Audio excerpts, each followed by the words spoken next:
How you doing? I got a very quick video to make about some dramas I had trying to install TRE's TR209 air locker into my 2003 Grand Vitara.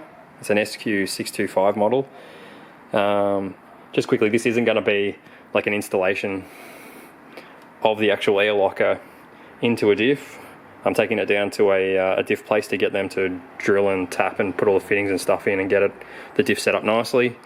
But I've already been down there once with the car, or with the Diff rather, and this centre, and found that it didn't fit. So I thought I'd quickly make a video to save people in the future any dramas if they want to fit one of these things up to their 2003 model.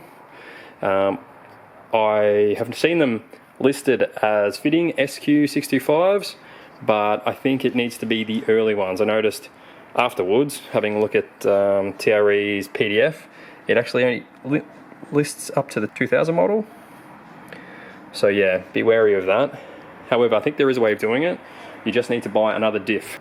So the problem I ran into, the TRE air locker centre has an OD of about 120 millimeters, and for some reason in the automatic SQ625s, 2003, maybe onwards, the crown wheel has an ID of, from memory, it was about 110 mil maybe, I can't remember, I did measure it at the time, but it's back in the car, so it didn't fit.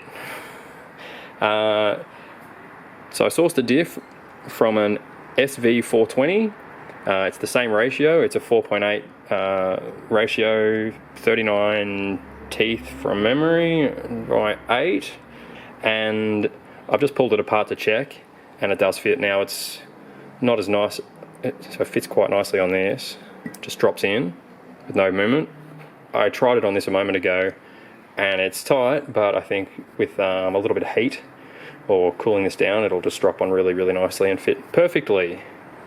So yeah, if you want to get an air locker for one of the later ones, you can. It's like a 2003 model, but just be wary that it's, at least with the autos, it won't fit in the factory Diff. You'll need to chase up a Diff from an earlier car and then play around with that one. On the plus side, it means you can basically get the thing set up and then just swap it straight away without having to have your car off the road for any amount of time. One other thing I just realised it's worth noting, the early one has these mounting points that aren't utilised in the SQ, so you know, you don't need those. I'm just going to leave them on. I don't think they're going to get in the way of anything. I had a look under the car, there's nothing that it's going to interfere with, but yeah. And also the tail shaft flange, I can't confirm that that's the same tail shaft, but it wouldn't be hard to swap out the one that's on the existing Diff and put it on there if you had to. Everything else is going to work out fine. It's a 26 spline, 12 bolt crown wheel, so it should work.